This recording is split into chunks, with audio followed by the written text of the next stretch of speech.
புதிதாக கட்சிக்கு வரும் இளைஞர்கள் பதவியை எதிர்பார்த்து வரக்கூடாது என்றும் திமுகவில் தியாகம் செய்த முன்னோடிகள் பலர் உள்ளதாகவும் அக்கட்சியின் பொதுச் செயலாளர் துரைமுருகன் தெரிவித்துள்ளார். வேலூரில் நடந்த திமுக கூட்டத்தில் பேசிய அவர் இளைஞர்களுக்கு மூத்த தலைவர்கள் வழிவிட வேண்டும் என்றும் கூறினார். சந்தர்ப்பங்கள் சில நேரங்களிலே வெறுப்பு கொடுக்கும், அவமானம் வரும், தோல்வி வரும். நான் படாத அவமானமா, நான் பார்க்காத தோல்வியா, நான் சந்திக்காத எதிர்ப்புகளா?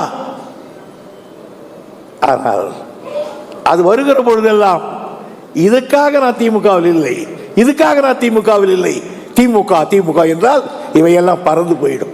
எனவே இளைஞருக்கு வழிவிடுங்கள். ஆனால் வருகிற இளைஞர்கள் கொஞ்சம் தடம் பார்த்து வாருங்கள், கட்சியை நினைத்து வாருங்கள். வந்த உடனே எனக்கு என்ன கிடைக்கும் எதிர்பார்க்கார்கள். உன்னை விட உழைத்தவர்கள் நிறைய பேர் இருக்கிறார்கள், அடிபட்டவர் நிறைய பேர் இருக்கிறார், உதைப்பட்டவர் நிறைய பேர் இருக்கிறார், கட்சியிலே வாழ்வு பொண்டாட்டி பொண்ணகிட்ட கட்ட பேர் வாங்கின நிறைய பேர் இருக்கார். அவர்களும் இந்த கட்சியிலே தியாகம் செய்திருக்கிறார்கள். எனவேதான் இளைஞருக்கும் நாம் வழிவிட்டாக வேண்டும். இந்த நிலைமையை நாம் நினைத்தால்தான் ஒரு இயக்கத்தை நிலைத்து நிற்க முடியும்.